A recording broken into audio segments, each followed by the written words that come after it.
Jadi kehidupan keadilan kita itu bukan untuk mencari keadilan, tapi untuk dagang keadilan. Sebut aja black market of justice, pasar gelap keadilan. Presiden memang tidak boleh intervensi di dalam sistem yudikatif, tapi dia bisa kasih sinyal tentang apa itu keadilan. Tuh ada Tom Lembong, ada Pak Hasto, yang orang tahu dari awal ini kan cuma untuk memeras politik aja kan. Jadi kondisi ini yang boleh kita sebut sebagai pengantar untuk masuk di dalam keadaan yang berbahaya. Jadi ini BUMN yang harusnya dikelola berdasarkan visi presiden yang sosialistik tadi itu dihuni oleh komisaris-komisaris yang buta huruf terhadap kebijakan kan. Dia bisa tanya artificial intelligence. AI. Apakah saya wapres layak untuk tiba di Papua, berkantor di situ, dan fak dan AI-nya akan bilang bahkan menetap, tapi jangan lupa bawa Tamiya untuk nemenin.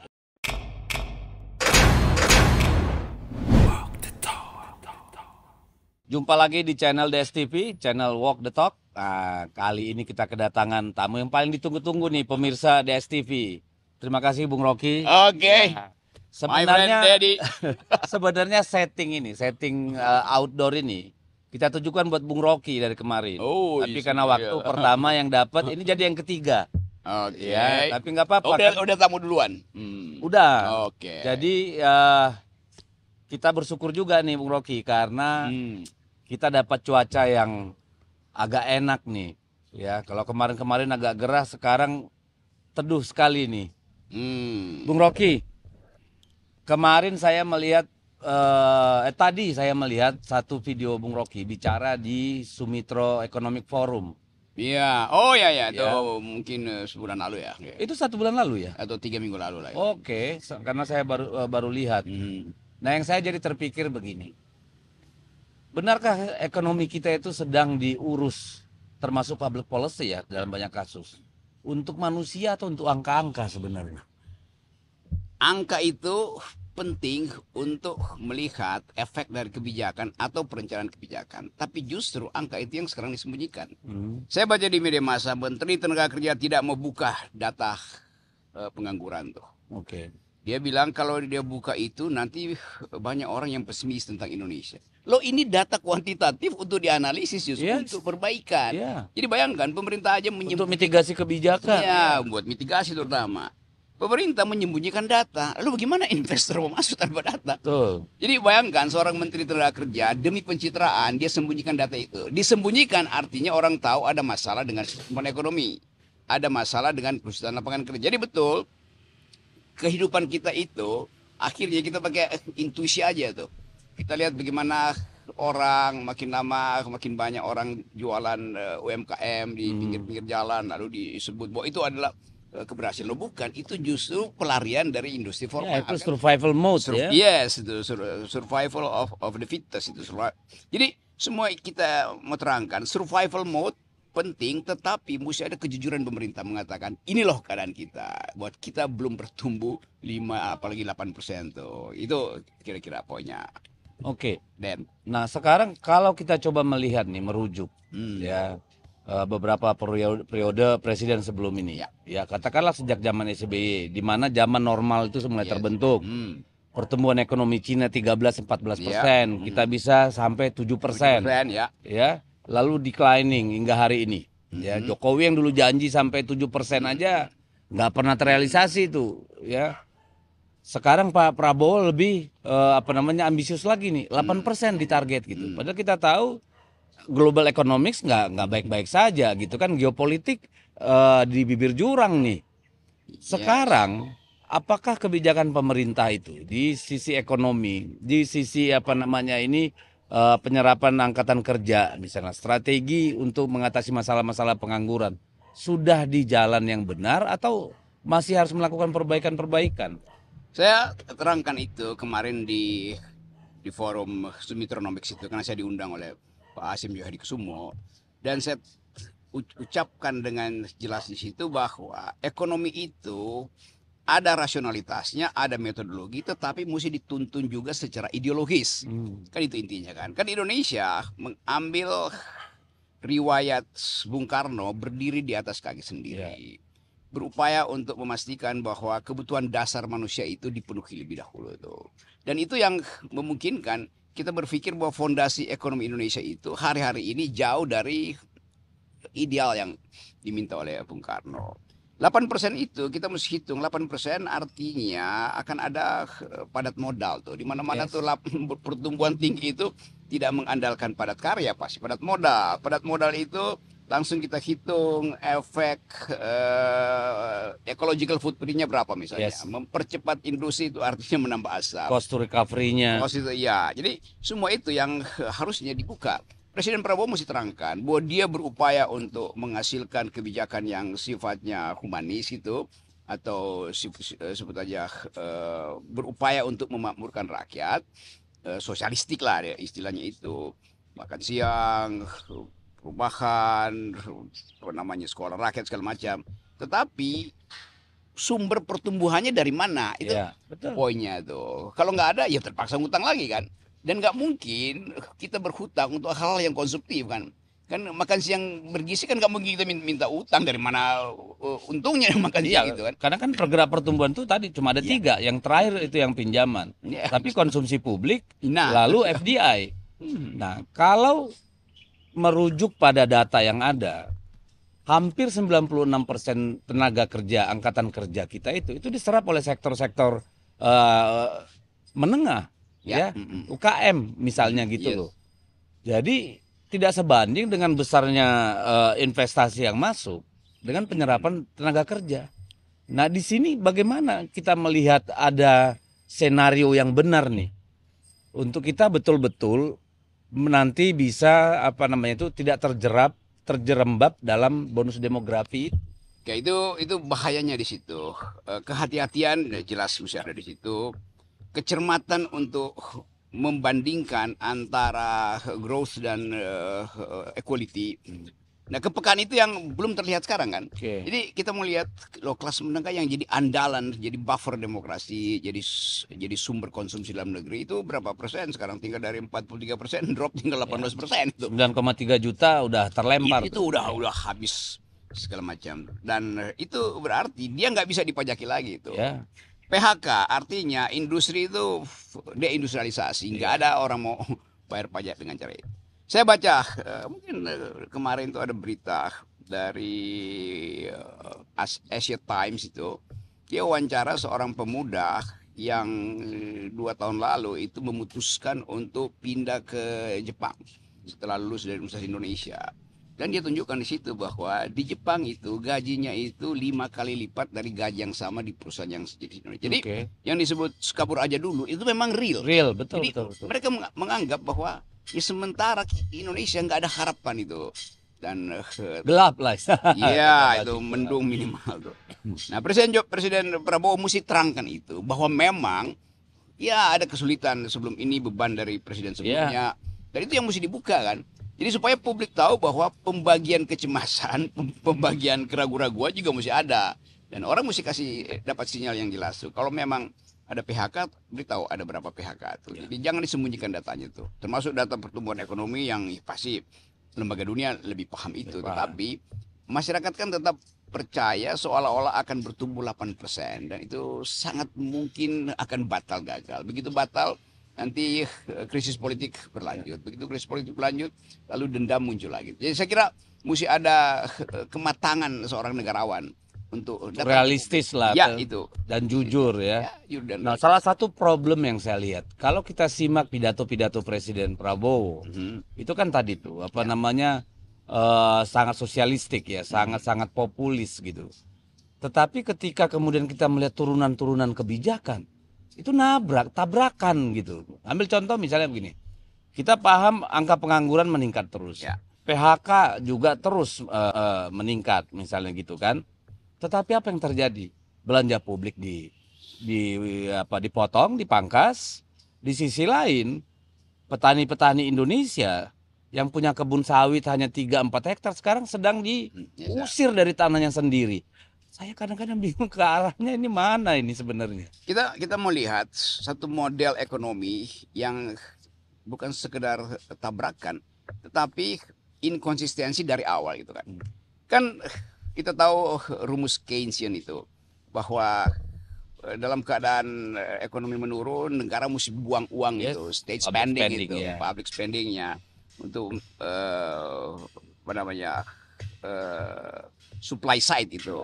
Jadi kelihatannya itu yang dicemaskan. Kalau misalnya itu diambil sebagai kebijakan oleh Sri Mulyani misalnya, maka proyek-proyek Prabowo itu tidak mungkin dibiayai dengan cara itu kan, karena mesti dihidupkan dulu. Betul. Kan ini proyek-proyek sosialistis Pak Prabowo itu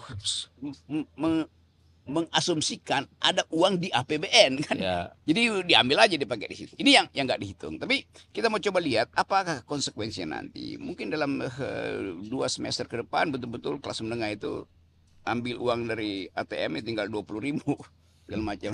Dan itu kan sudah berjalan 2 tahun lebih ya. Berjalan, Bahwa simpanan orang Indonesia yang 100 juta ke bawah itu 80% menguap gitu. Jadi memang sudah tidak ada lagi yang namanya purchase power-nya. Hidup hanya untuk membiayai sehari-hari. Lalu untuk membayar ini kredit-kredit nih, kredit rumah, kredit mobil. Nah, ini yang jadi problem memang. Nah, saya tetap lihat itu bahaya itu karena kita menyimpan sebetulnya bara sosial, apalagi di wilayah-wilayah yang lagi ditertibkan oleh kejaksaan, tentara bahkan dilibatkan, bahkan leading itu yang ilegal sawit terutama itu. Yeah. Orang menganggap bahwa iya kalau dia diambil oleh negara, setelah itu mau dikasih ke siapa? Yes. Itu dasarnya kan. Kan tidak disebut di situ bahwa hutan konservasi itu setelah diambil negara akan dijadikan lagi hutan konservasi itu tidak ada di situ tuh. Yeah. Rakyat tidak diberi pengertian. Karena itu rakyat marah. Loh kami justru udah 15 tahun apalagi 2 tahun terakhir melarat ya punya 2-3 hektar hanya untuk makan. Kan itu mesti dihitung kan. Supaya rakyat tahu bahwa program mengembalikan fungsi hutan itu bukan untuk memelaratkan rakyat yang memang hidup dari situ untuk mengatasi kemelaratan strukturalnya kan. Itu intinya. Jadi saya lagi bolak-balik juga ke Pekanbaru dan tahu bagaimana bahkan isu rasis sudah mulai muncul di situ. Sangat. Itu yang berbahaya. Seolah-olah ada satu etnis yang menguasai. Padahal semua itu kan koordinasi pemodal pusat itu. Dan orang-orang lokal, penguasa-penguasa lokal. Pemodal pusat, penguasa lokal, bahkan penguasa lokal itu seolah jadi bumper masyarakat itu dikasih sekian, tapi nanti dikumpul. Jadi kemungkinan social unrest ini mulai terjadi. Kemarin di Pekanbaru 2 minggu lalu saya di situ ada 8.000 orang demonstrasi di situ dan isu-isu ketegangan rasial akhirnya muncul lagi itu. Jadi ini potensi kita harus ucapkan dengan jujur bahwa Indonesia lagi atau bukan Indonesia ya kabinet lagi duduk di atas bara sosial yang harus diterangkan apa penyebab banyak potensi di pojok-pojok kota itu kriminalitas naik segala macam karena soal ekonomi. Nah ini yang kita bingung sebenarnya. Pidato-pidato yang menggelegar dari Pak Prabowo, tapi kita tidak pernah mendengar rancangan teknokratiknya dari para menteri-menterinya gitu kan. Ini ada missing link ini di dalam pengelolaan pemerintahan kita. Kalau Bung Rocky melihatnya gimana? Saya kira itu poin dasarnya tuh. Jadi satu paradigma ideologi yang sosialistik dia mesti sebut aja di breakdown oleh menteri-menteri yang juga punya ide yang sama kan. Karena menteri-menteri ini semua teknokratik tanpa ideologi. Jadi mereka bingung nih bagaimana kebijakan itu diwujudkan. Nah ini sebetulnya penanda bahwa ketika Presiden Prabowo memilih satu paradigma pembangunan, dia tidak memilih orang yang tepat di tempat yang tepat. Kenapa? Karena tukar tambah politik. Giveaway lah banyak. Ya itu. Udah berkeringat kira-kira gitu kan. Ya hasilnya ya begini-begini aja. Demikian juga BUMN tuh. Semua politisi yang seolah-olah menolong Pak Prabowo untuk jadi presiden dikasih jatah komisaris. Nggak ada pengetahuan tentang ideologi kerakyatan. Jadi ini BUMN yang harusnya dikelola berdasarkan visi presiden yang sosialistik tadi itu dihuni oleh komisaris-komisaris yang buta huruf terhadap kebijakan kan. Cuma nambah gaji pemasukan aja. Gaji itu ya itu emang mengerikan. Jangankan memahami ideologi kerakyatan, mengenai korporasi pun belum tentu paham. Atau sederhana aja baca neraca keuangan aja belum tentu tahu tuh. Bayangin politisi cita-citanya jadi komisaris, bagaimana coba? Lagi musim kita ya. sewa aja MBA. Betul. Nah, ini yang apa ya? Tadi yang Bung Rocky sampaikan tadi menjadi pertanyaan bagi kita, kalau begini terus gitu ya, ujungnya kemana kita ini? Agak berbahaya saya membayangkan bahwa mungkin 2 bulan ke depan akan ada, sebut aja, Ketegangan sosial ya. hara sosial gitu. Oke. Karena soal-soal yang menyangkut masa lalu tetap dipersoalkan. Soal ijazah Pak Jokowi masih ada di situ. Soal pemaksulan wakil presiden juga idenya makin menggila. Jadi ketegangan ini akan crossfire satu saat dengan kesulitan ekonomi. Iya, iya. Nah, orang akan tanya, siapa yang bertanggung jawab? Presiden sampai sekarang masih hati-hati itu. Mungkin karena PKU atau mikul dungur mendem jeruk. Tetapi politik dan ekonomi itu begitu dia bersilang di dalam satu titik api dan terbuka intervensi global karena turbulensi politik global juga, itu dengan cepat membakar kemarahan publik. Nah, saya mulai melihat kalau saya bicara dengan banyak elite, bahkan mereka yang memimpin lembaga-lembaga strategis, tetap menduga bahwa akan ada sesuatu tuh. Tetapi mereka tidak mungkin mengucapkan itu kan. Nah, Presiden Prabowo belakangan ini mulai melihat bahwa fakta-fakta sosial itu makin terasa tuh. Dan dia mulai terasa makin menekan gitu ya. Terasa dia makin merasa depresi karena dia nggak tahu, dia masih dengan ide 8%, masih dengan ide social base-nya diperluas. Ya, kita negara yang kuat, ya, semua itu retorik tuh. Sementara tagihan pajak nggak masuk secara kuantitatif maupun kualitatif tuh. Peluang investor untuk masuk juga makin lama makin sempit karena melihat sistem hukumnya masih berantakan, segala macam indeks korupsi, indeks stabilitas juga kurang. Jadi semua orang menunggu satu hentakan baru yang bukan sekedar retorik tuh. Nah, hentakan-hentakan yang ada ya kita bisa lihat memang ya seolah-olah ya saya masih mau kejar korupsi kata Pak Prabowo. Iya, kejar aja, nggak ada soal kan. Tetapi hak asasi manusia juga mesti diperhatikan kan dalam soal-soal yang lain tuh.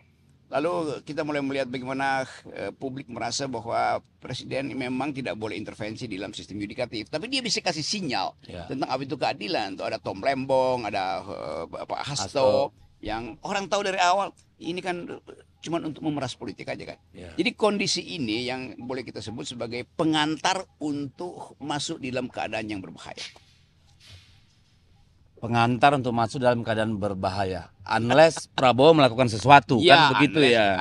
Ada satu tindakan radikal yang dia lakukan, tapi kan dia ragu-ragu untuk bahkan pidato terakhir Pak Prabowo ini, saya dikelilingi oleh orang-orang yang memang baik, bermutu segala macam. Iya, tapi indeksnya bilang nggak begitu. Iya, outputnya nggak begitu. Outputnya nggak terasa.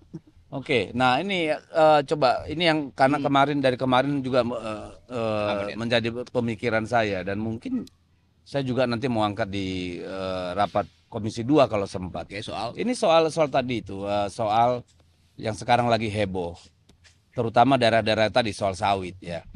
Kalau soal yang Taman Nasional Tesonilo itu, saya pernah tidur di sana berkali-kali ya. Tapi itu tahun berapa itu? Tahun 2013-an kalau saya nggak salah. Itu apa itu eventnya apa itu ya?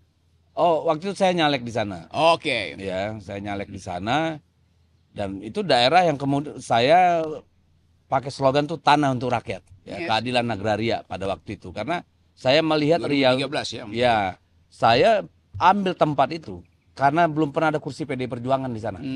Dan saya melihat itu adalah sumbu ledak konflik ya, karena tanah sudah habis, orang terus bertambah, termasuk yang datang dari luar gitu ya. Nah, problemnya kemudian sekarang yang dipersalahkan hanya mereka. Ya kan, masyarakat yang ada di sana, walaupun ada fakta misalnya ada yang punya alas hak resmi seperti sertifikat dan seterusnya. Juga keterlibatan orang-orang lokal ya, apakah itu komunitas, apakah itu pejabat lokal gitu. Nah, tapi yang menjadi isu bagi saya adalah dalam kondisi seperti ini, bukannya apakah begitu mendesak urusan ini? Mhm. Gitu ya. Kalau dikatakan ini mau menyelamatkan konservasi, misalnya begitu. Apakah semendesak itu sehingga ribuan kakak, ya kalau ribuan kakak kan berarti puluhan ribu orang nih di situ, harus digusur sekarang dari tanah itu? Ya, mungkin 2 minggu lalu saya dengan Ustadz Abdul Somad itu bikin semacam kampanye untuk menagih konsistensi dari konservasi. Dikonserv artinya hak dari makhluk yang ada di situ dikembalikan. Hak gajah untuk punya rumah tuh. Dan itu di situ ada dua gajah, Domang dan Teri yang kemudian saya usulkan. Jadi ini itu simbol kewarganegaraan baru. Lalu Pak Kapolda, Irjen Heri Remen, oke saya angkat aja dia sebagai anak. Jadi gajah ini oleh Kapolda dijadikan anak angkat itu untuk memperlihatkan inilah yang disebut konservasi sebetulnya. Lalu ada masalah dengan masyarakat. Masyarakat berhak untuk dapat mitigasi ganti rugi atau bahkan mungkin ya dia dapat saham lah di situ. Kalau itu diambil alih oleh negara lalu negara bikin perusahaan, kan mulai kelihatan bahwa semua ini akan dialihkan ke Agrinas. Betul. Jadi orang menduga bahwa ya kalau dialihkan ke Agrinas ya dikonservasi sebagai bisnis dong kan.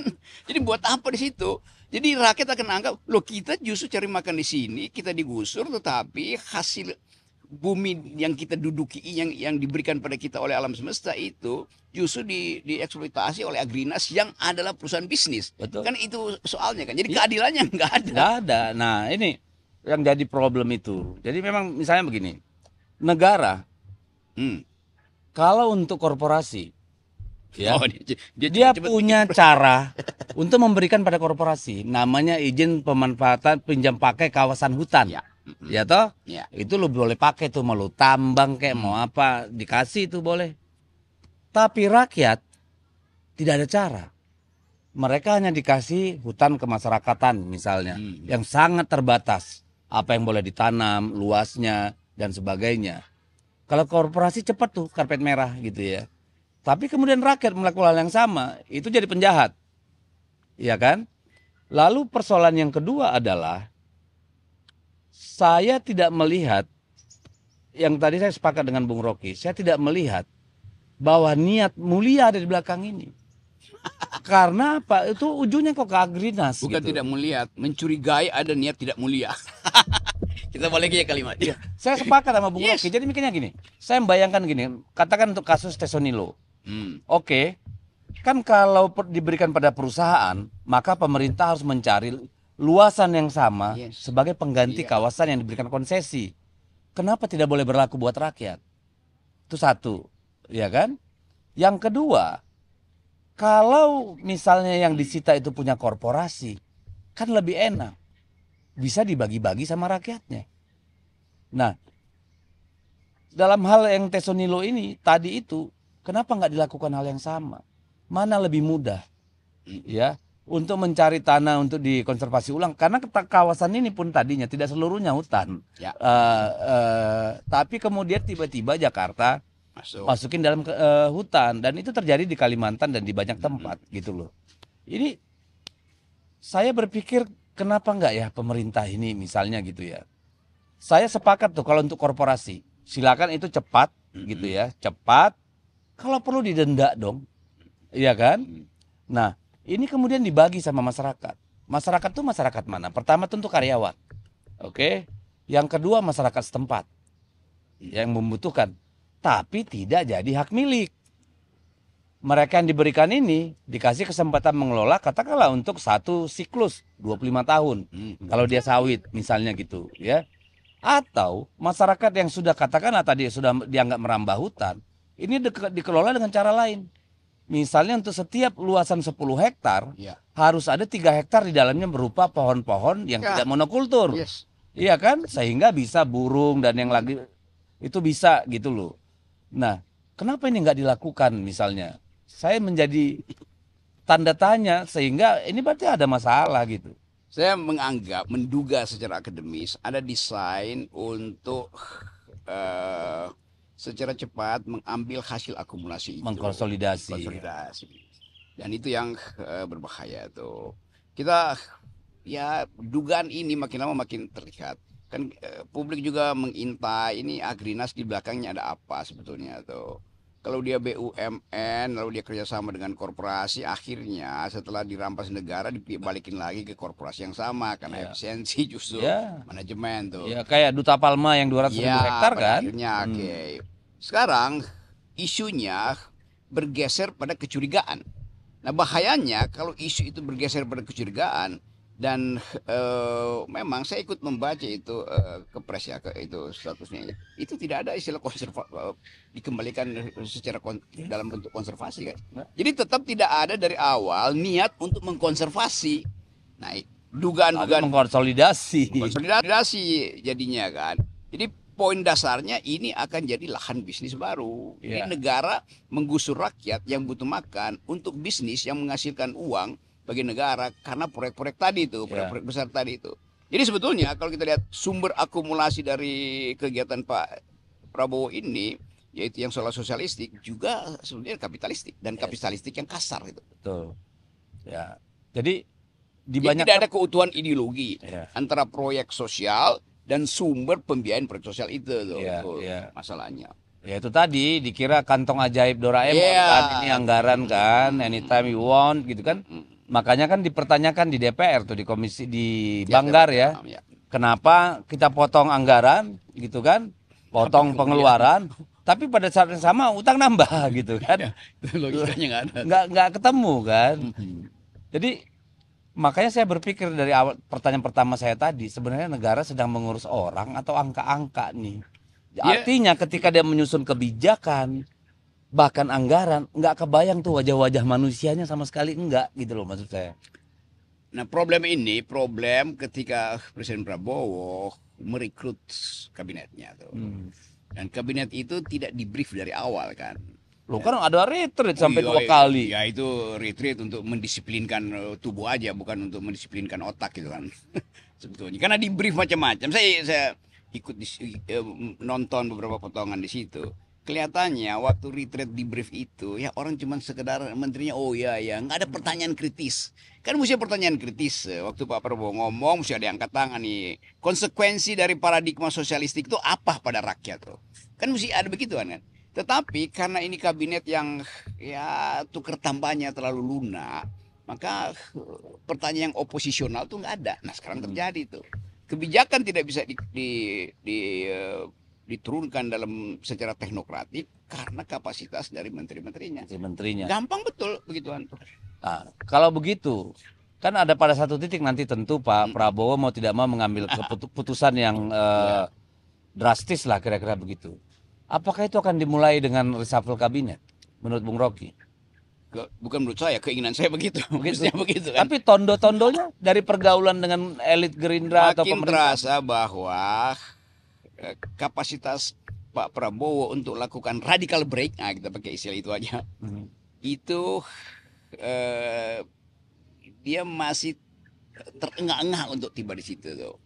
Jadi kita mulai menduga ada apa sebetulnya. Misalnya soal Tesonilo tuh, hutannya tinggal 60% 10 tahun lalu, sekarang tinggal 13%. Jadi selama Pak Jokowi itu dikasih semua kan. Dan itu mesti Pak Jokowi, Pak Prabowo kan mesti perlihatkan pada rakyat kan, demi keadilan. Dan investor juga menunggu langkah Pak Prabowo terhadap inefisiensi dan incapacity dari kabinetnya mau diselesaikan dengan cara apa. Jadi kelihatannya ini soal leadership aja kan. Iya betul. Jadi ya Pak Prabowo mungkin dia masih berupaya untuk lihat imbangan apakah dia akan bermain di tingkat nasional, beresin itu, temenin semua menterinya, atau dia mau beredar di tingkat internasional. Karena sekarang kan dia lagi ke Brazil kan, berupaya untuk jadi pemimpin Global South itu. Tetapi Indonesia sendiri itu langsung dihadiahkan 32% itu kita itu ya. 32% dan ya segitu aja. Ini mungkin mau ditambah lagi nih. Ya tambah 10% lagi. Ya. 22% kan. Nah ini sebetulnya yang lain kalau wakil presidennya bukan berguna, sorry. berkapasitas kan, bisa membantu. Kan presiden akhirnya Ya, jengkel kapasitas juga. sih ada ya segitu doang maksudnya. Ya maksudnya dia harus punya keahlian selain motong-motong tebu pakai sabit yang patah juga tuh karena salah motonya kan. Jadi itu mungkin yang membuat diam-diam Prabowo merasa ini wakil presiden gue emang nggak bisa apa-apa, maka disuruh ke Papua aja tuh makin nggak bisa apa-apa lagi. Itu menarik tuh. Itu yang ngomong Menko ya, Pak Yusril ya, Iya. bahwa wakil presiden akan diminta mengurus Papua kan? Padahal Prabowo belum bicara tuh. Belum ya? Baru Yusril yang ngomong kan. Oh, ya menurut Bung Rocky gimana? Tepat nggak itu usulan Pak Yusril itu? Itu lebih dari tepat itu. Alasannya? Ya karena hanya diperlukan keahlian untuk memegang parang untuk membersihkan Papua. Tapi kalau kita lihat secara strategis kan, Prabowo pasti pusing. Ini dari perspektif Prabowo kan. Idenya mungkin, iya wakil presiden tugas khususnya apa kan? Kan dia mesti ada tugas yang betul-betul unik pada dia tuh. Nah, ini jebakan Batman atau apa, kita mau duga itu. Tapi ya lebih bagus sebetulnya Pak Gibran itu ya berkantor aja di situ kan, Ya. supaya betul-betul Papua itu diurus oleh negara di situ. Betul. Tuh. Bukan sambil lalu. Ya, soal sukses nggak sukses urusan lain kan, tapi Betul. negara mesti ada di situ kan. Ya. Jadi tapi mungkin Pak Gibran merasa ya bukankah saya harusnya tinggal di IKN, lebih enak di Papua gitu kan, sorotan internasional banyak. Iyalah. Ini di situ juga Pak Gibran akan belajar tentang politik dunia, Yes. tentang hak asasi Itu manusia. geopolitik betul kan? Betul. Ada Australia, Yo, Pasifik, segala itu. macam di sana tarik menarik. Environmental problem Yes. macam dari situ. Nah, kalau Pak Gibran mau magang dari sekarang ya magang di Papua dan jangan pulang-pulang tuh sampai 2029 itu. Ya, dan saya melihat ada banyak alasan juga, Bung Rocky, saya pribadi. Ya. Pertama dari nama aja Ibu Iriana itu sudah menunjukkan kecintaan Wah, terhadap Papua kan? Mantap. Ya toh? Ya. Dari alasan historis keluarga lah, ya. Itu ada ininya. Dan itulah kan yang mendorong Pak Jokowi kemudian Sama itu ya. Papua menjadi tempat yang paling sering dikunjungin. Mm-mm. Ya, bahkan mungkin dari Istana Negara. Kan di Bogor kan? Dibanding ke Istana Negara sama ke Papua kali ini bisa sama ini atau enggak jauh beda. Artinya ada kecintaan dan perhatian yang luar biasa terhadap Papua selama Pak Jokowi. Itu dua alasan tuh. Ketiga, ada proyek strategis nasional yang sangat vital. 3 juta hektar food estate. Ini kan harus dipastikan keberhasilannya kan. Yang ketiga itu tadi masalah geopolitik. Ini Australia dan Amerika nih makin intens di sana. Sering mulai ganggu-ganggu. Kan gitu. Yang kelima, eskalasi dari upaya-upaya diplomasi internasional untuk urusan Papua. Ini sedang mulai menemukan momentumnya ini. Jadi kalau wakil presiden ada di sana, ya daripada ngomongin AI yang kemudian dibubarkan sendiri sama presiden, ya pergi ke sana nanti jadi legacy dan teruji gitu. Ya dan ada juga yang mirip kan. Di Papua kan ada kota namanya Fufafa itu. Sorry. Fak. Itu kampungnya Bahlil. Nah iya, kalau dia di sana tinggalnya kan bisa berhasil kayak Bahlil dari orang biasa sampai jadi menteri dan orang paling dekat presiden. Nah ini presiden melihat geopolitik tuh. Jadi mungkin udah nggak ada orang yang mampu baca geopolitik dikasih ke Pak Gibran. Kan kita lihat data-data intelijen banyak senjata antar benua Australia itu yang mengarah ke Indonesia itu kan. Jadi tetap akan ada eskalasi karena global politik. Jadi Pak Gibran itu akan punya bab baru di dalam biografi dia itu tentang kedaulatan nasional, tentang kemampuan untuk membayangkan potensi konflik di Papua karena di Darwin ada navalnya pelabuhan yang diizinkan oleh pemerintah Australia, parkir di situ kapal selam Amerika. Jadi semua nyuri-nyuri data itu. Ya. Jadi bagus juga kalau Pak Gibran ada di situ. Ya. Dan tambah satu lagi 6. Dia dulu kuliah di Australia. Oh betul. Artinya kan punya network. Ya kan orang-orang Papua yang progresif itu kan tinggal di Darwin, tinggal di Melbourne, tinggal di Canberra, kan gitu-gitu tuh di Perth. Jadi kelihatannya memang Pak Presiden menghitung semua. Betul. Jadi nggak main-main nih kayaknya. Iya, relevansi dari Gibran ada di situ. Sepakat. Apalagi dulu negara menginvestasikan ratusan triliun di sana Oh untuk iya, bangun jalan, bolak-balik Pak Jokowi bangun itu. ini itu ya, kawasan industri. Jadi kalau sampai ada yang nolak Pak Gibran berkantor di Papua, saya kira malah aneh. Ya mestinya itu jadiin IKN kedua aja kan. Benar, betul, betul. Karena kalau IKN pertama itu untuk RI 1, IKN kedua untuk RI 2 RI tuh, 2, itu. betul, Jadi lengkap dia ya. lengkap itu. Berkantor di mana? Di Fak-Fak ya. Fakta. Serius. Serius ini urusan. Saya ditanya wartawan kemarin loh, saya bilang ini kesempatan. Kalau makanya saya bilang jangan sebentar, lama-lama. Kenapa? Kalau pulang balik Jakarta, Papua 2 hari pulang, ke sana aja udah 9 jam, sama dengan ke Jepang. Ngapain gitu ya? Ya bawa semua peralatan Yes. Pak Wapres itu, termasuk mainan-mainan beliau itu supaya dia betah di Ya kantor baru itu. kalau nggak betah tinggal ke Raja Ampat, Mhm. kan gitu. Iya kan, anak raja ya ke Raja Ampat jadi Raja 5. Puyeng dah. Aduh. Ya, Nah, tapi saya sih serius. Benar, juga saya serius mendukung tuh. mendorong itu. Jadi semua hal yang dipikirkan oleh presiden harus kita dukung. Yes. Jadi yang utama yaitu tuh pastikan bahwa akan ada penyelesaian di Papua, penyelesaian yang basisnya hak asasi manusia, penyelesaian yang memungkinkan kita menghitung kondisi Papua di dalam realignment global politics itu kan. Dan itu betul-betul memerlukan seseorang di dalam kapasitas kenegaraan tertinggi. Nggak mungkin presiden kan, ya wakil presiden yang paling tinggi. Masa menteri pertahanan ada di situ ya? Itu wakil presiden lah. Ya karena aneh kan, karena saya melihat memang kan Gibran sendiri sudah ngeluh nih. Dia bagi skincare dikritik publik. Dia ngomong AI diejek publik. Iya kan? Dia kunjung sana kunjung sini juga sama. Publik mau bagi-bagi brain care dia nggak mau. Padahal itu yang dia butuh. Itu yang dia butuh. Nah, dulu saya pernah tawarkan supaya di IKN. Untuk apa? Supaya karena gini, untuk pemeliharaan gedung-gedung yang udah dibangun aja itu 1,6 T. Iya kan? Padahal nggak dimanfaatkan. Nah, kalau Wapres berkantor di sana bersama Menteri Kehutanan, Menteri Desa, Menteri Pertanian. Ya itu semuanya buat nanam tebu sama singkong kan tuh. Tapi kayaknya nggak disambut nih. Saya nggak tahu kalau Pak Prabowo perintahkan udah lu kantor dulu di Papua apa mau apa enggak. Jangan-jangan balik ke Solo nanti dia. Ya mungkin Pak Wapres sekarang lagi kumpulkan follow pendukungnya itu untuk menolak gagasan itu. Untuk minta lembaga survei mensurvei apakah dia boleh ke Papua. Kan semua mesti tunggu survei dulu dong. No, just be fair.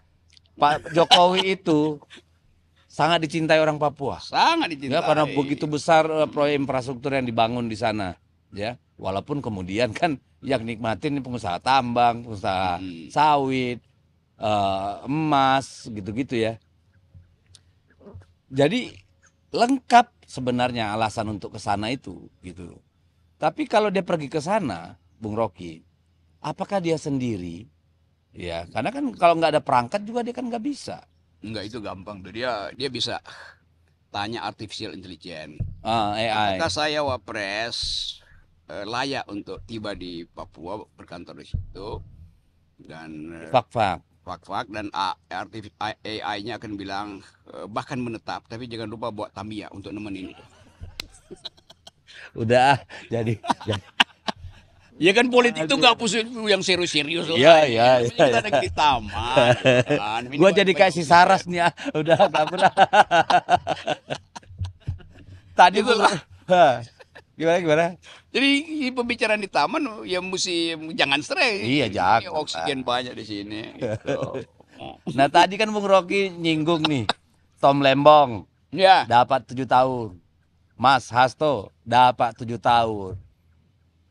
Proses di dalam substansi hukum dan segala macam, dukungan alat bukti, dukungan saksi fakta, saksi segala macam, bahkan saksi ahli tidak nyambung sama tuntutan yang diberikan oleh JPU-nya, gitu ya.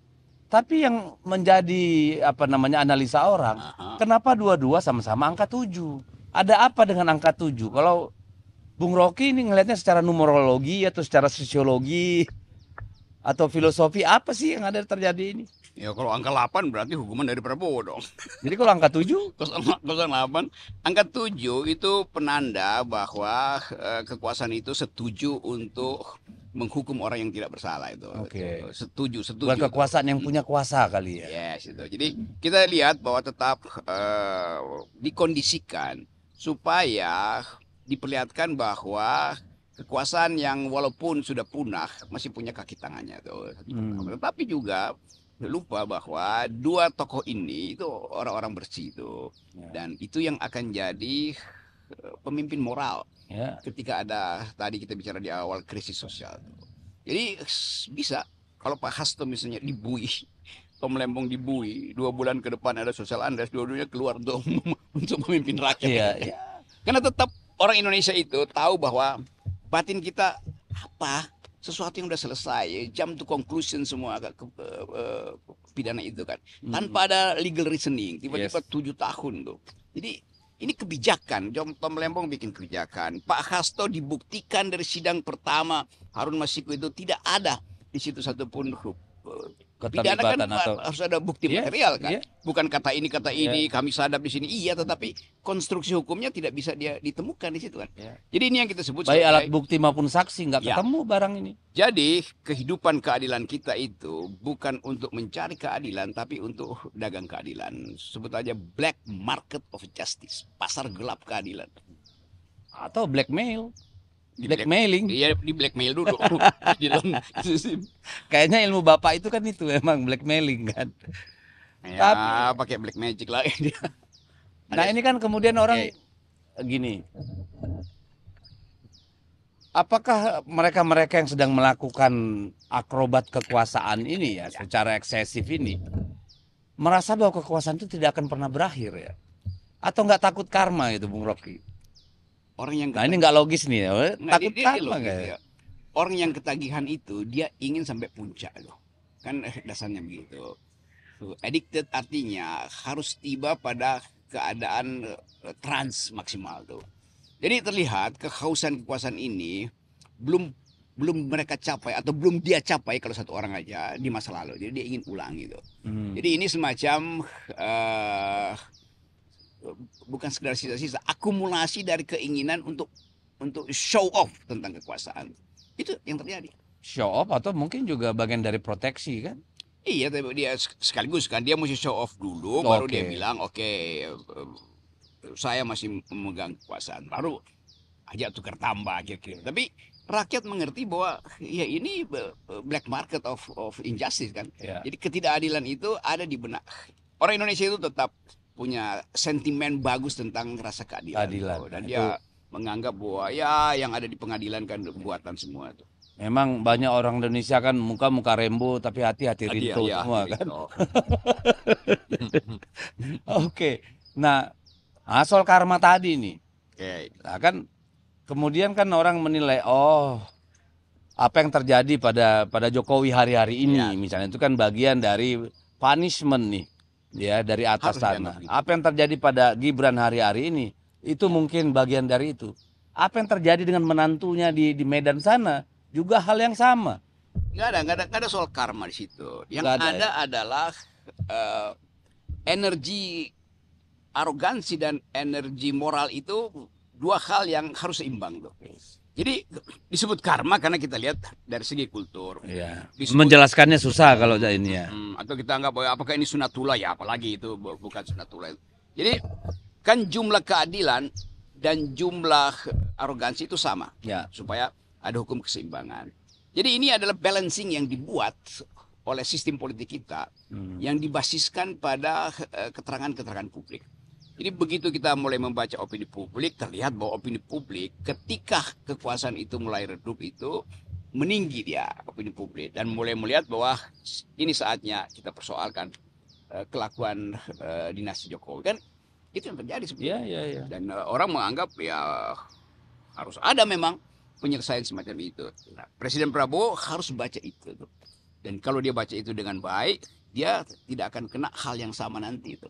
Karena satu waktu orang akan anggap, oh ya presiden tetap melindungi sesuatu yang oleh alam semesta itu sudah diseimbangkan. Jadi jangan ganggu hukum alam semesta itu. The nature of balance atau the balance of nature. Ya. Nah, yang mengherankan juga kan, ini udah dari Oktober sampai bulan Juli, ya sudah hampir 10 bulan ya, Pak Prabowo. Dan saya kira Pak Prabowo satu-satunya presiden yang sampai sebegini lama tidak mengganti sebenarnya aparat-aparat yang merupakan pemegang kunci kekuasaan, sebutlah TNI, Polri, dan Kejaksaan. Apa yang terjadi? Padahal di awal kita tahu bahwa urusan di lembaga-lembaga strategis itu yang mesti dibersihkan lebih awal, supaya orang lihat bahwa sistem ini betul-betul diganti oleh seorang pemimpin baru tuh. Dan juga menteri-menteri yang dibentak-bentak doang oleh Prabowo. Kalian kalau nggak bisa pulang rumah segala macam. Belakangan dia puji-puji lagi itu. Jadi kita mulai lihat ada inkonsistensi pada presiden tuh. Tentu kita bisa duga juga ya, presiden punya momentum, nunggu momentum, dia memelihara taktik supaya strateginya. Apa tidak hanya justifikasi saja? Ya justru itu kan. Jadi kelihatannya mulai terbaca bahwa nego under table atau nego via mimpi-mimpi itu dengan faksi presiden. Kan cuma ada dua faksi yang bersaing di dalam sistem kekuasaan kita kan. Itu faksi Pak Jokowi sama presiden baru ini kan. Ibu Mega memelihara logika yang betul-betul bukan lunak tapi lembut. Wah, kalau lunak ya itu bisa ditukar-tukar. Lembut itu bisa sangat keras loh. Jadinya. Jadi orang Prabowo membaca Ibu Mega kirim sinyal lembut tetapi di dalam paket yang betul-betul keras. Sementara Jokowi mengirim sinyal seolah-olah masih kuasa padahal sebetulnya dia kropos sudah. Iya kropos dan secara mental, secara psikologis lagi break gitu kan. Lagi down itu. Nah, ini yang kelihatannya kalau saya analisis Prabowo mesti milih sebetulnya.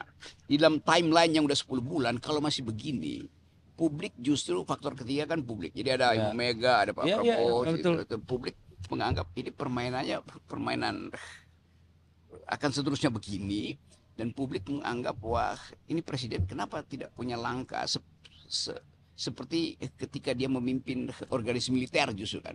Kan orang menunggu justru kesiagaan langsung dari presiden. Apa istilahnya tuh dalam manajemen militer, army readiness, karena readiness. Dia dasar dari militer gitu. Jadi dianggap loh ini kok negonya panjang banget dengan geng Solo itu. Padahal kan bukan berarti mengganti 3 pimpinan lembaga strategis ini dengan dengan tidak memperhitungkan jasa mereka dan sebagainya. Tanpa mereka duduk di posisi yang sekarang kan ada tempat lain yang bisa menteri dan segala macam itu kan terbuka, lembaga, kementerian atau apapun, bahkan BUMN misalnya kalau nggak mau capek lagi, ya kan bisa gitu. Nah tetapi dan kalau dilakukan pergantian maka mesinnya itu kan ribut semua nih, terjadi kemudian pergeseran penyegaran. Seleksi kembali dan seterusnya dan itu yang kemudian memberikan kekuatan real pada presiden untuk bergerak mengerjakan apa yang dia pikirkan. Itu mestinya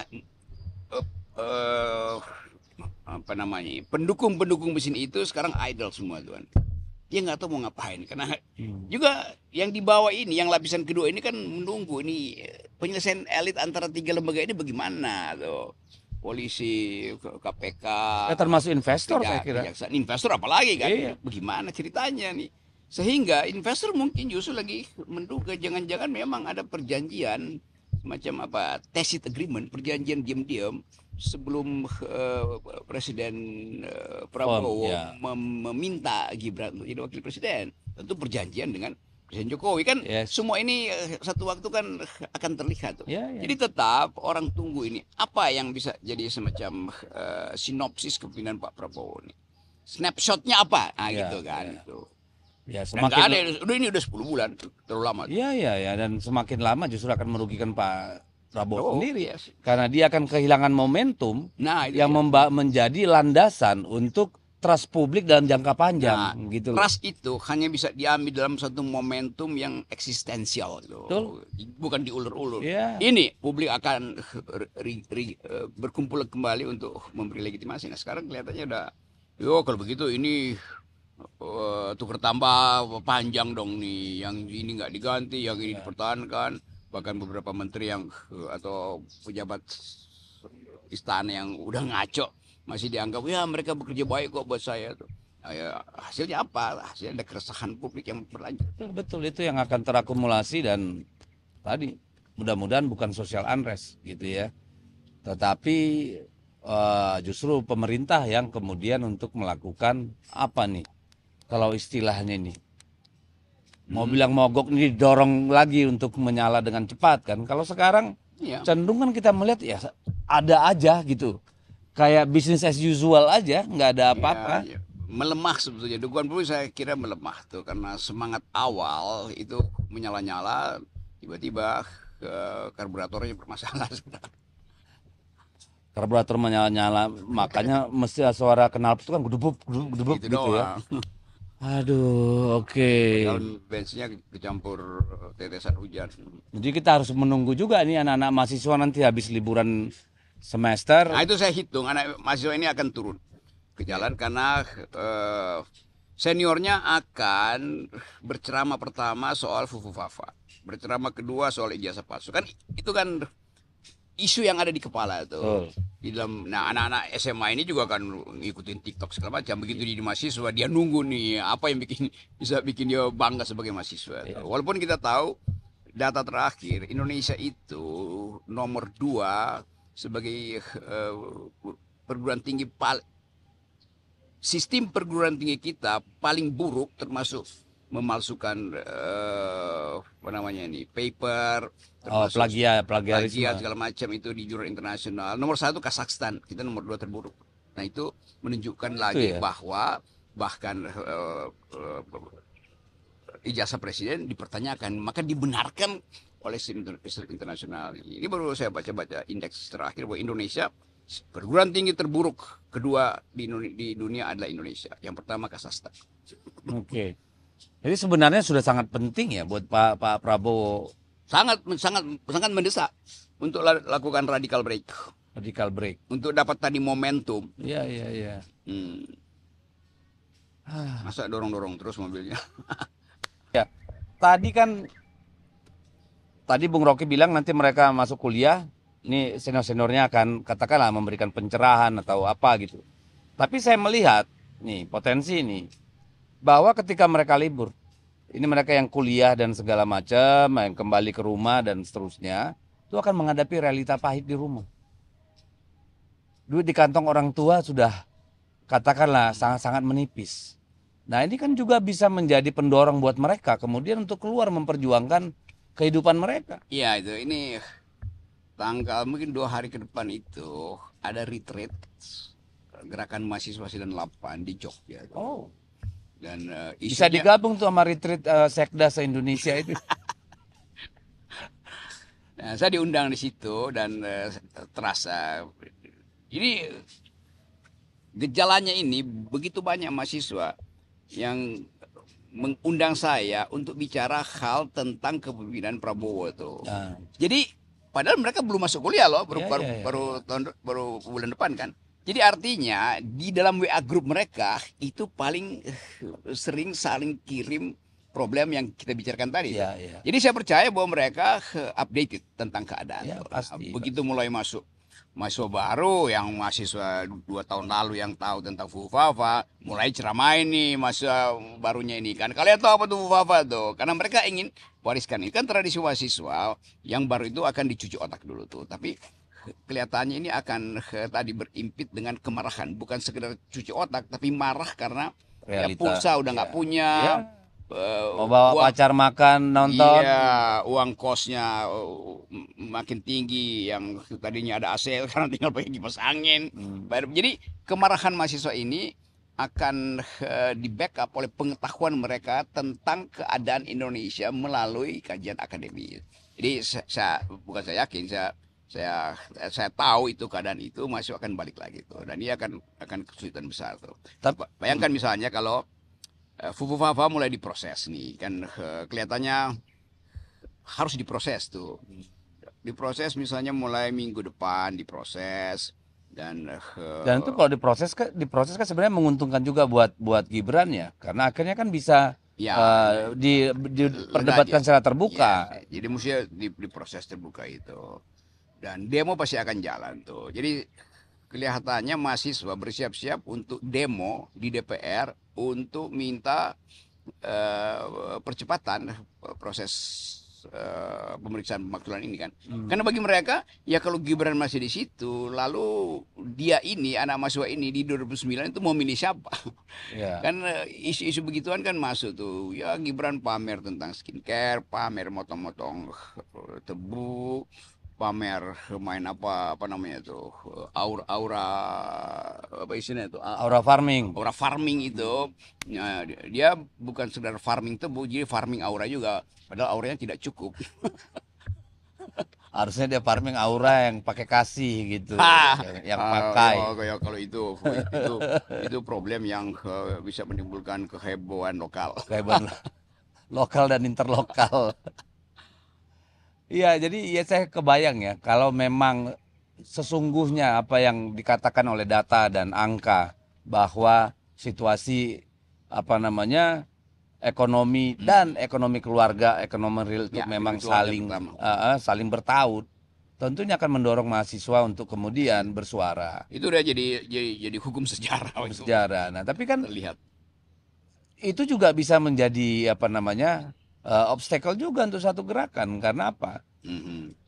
Akan mudah juga mereka dijinakkan dengan uang-uang dalam jumlah besar, dipreteli gitu ya, dipangkas, dibuat lemah. Ya itu Ini kan lagi jadi model nih saya lihat. itu model, kita tahu lah OKP ini kan ya nunggu amplop dari Kapolres misalnya. Gitu. Tapi kita mau lihat bagaimana wajah kepolisian itu juga disorot habis-habisan sekarang. Iya, Dan itu juga mungkin setoran-setoran oligarki lokal juga udah mulai menipis gitu segala macam. Dari pemilu sampai sekarang nggak selesai-selesai. Iya, jadi tetap saya membaca bahwa kondisi akan memanggil mahasiswa ini untuk kembali ke jalan. Memanggil mahasiswa. Kalau hanya mahasiswa yang terpanggil, saya kira masih. Kalau presiden mau mendengar, ya itu akan. Apalagi kalau presiden melihat fakta-fakta itu dan dia tahu bahwa legitimasi dia itu sekarang lagi sangat tipis. Jadi dan terus tergerus. Terus masyarakat sipil ada di belakang Presiden Prabowo nanti kalau Prabowo bikin tindakan radikal, dan mahasiswa jadi semacam sinyal moral di situ kan. Itu aja. Ya. Kalau mahasiswa saja yang terpanggil sih masih oke, masih manageable. Tapi kalau sampai ibu-ibu, wah itu yang terpanggil tukang ojek ya, buruh. Nah ini soal ini tukang ojek ini, saya lihat di Jogja kemarin itu. Oh yang kasus Shopee itu. Oh itu, jadi solidaritas yang kita sebut solidaritas mekanis, artinya bisa tercerai. Begitu ada satu isu tentang ketidakadilan, dia berubah dari solidaritas mekanis jadi solidaritas organis. Ya, dia jadi katup ya. Jadi katup, dikunci di situ, diviralkan. Nah itu pentingnya atau bergunanya media sosial. Jadi tetap soal justice itu orang bisa tiba-tiba marah kok, di mana ada ketidakadilan tuh. Dan mak-mak itu ya, kalau suara mak-mak itu, kalau piring di dapur udah kosong, itu artinya dia akan cari keterangan di jalan. Kenapa piring saya kosong itu? Betul. Nah tapi dalam soal kasus di Jogja itu luput orang membicarakan pemicunya. Pemicunya itu kan kalau saya baca dari kasusnya itu, saya lihat dari videonya, adalah soal double order ya, atau apa istilahnya itu, sehingga membuat malah jadi terlambat kan. Nah, bagi para ojol ini kan kalau dia apa namanya mendapat komplain seperti itu, nanti dia bisa dapat bintang yang buruk, lalu dia tidak bisa masuk dalam traffic pesanan ini. Tapi itu lolos dari marketingnya itu. Ini yang kemarin diributkan oleh Adian kan sebenarnya. Di situ ada exploitation de l'homme per l'homme kan itu nih. Tapi kayaknya elitnya kagak ada tuh yang nyambut itu isu.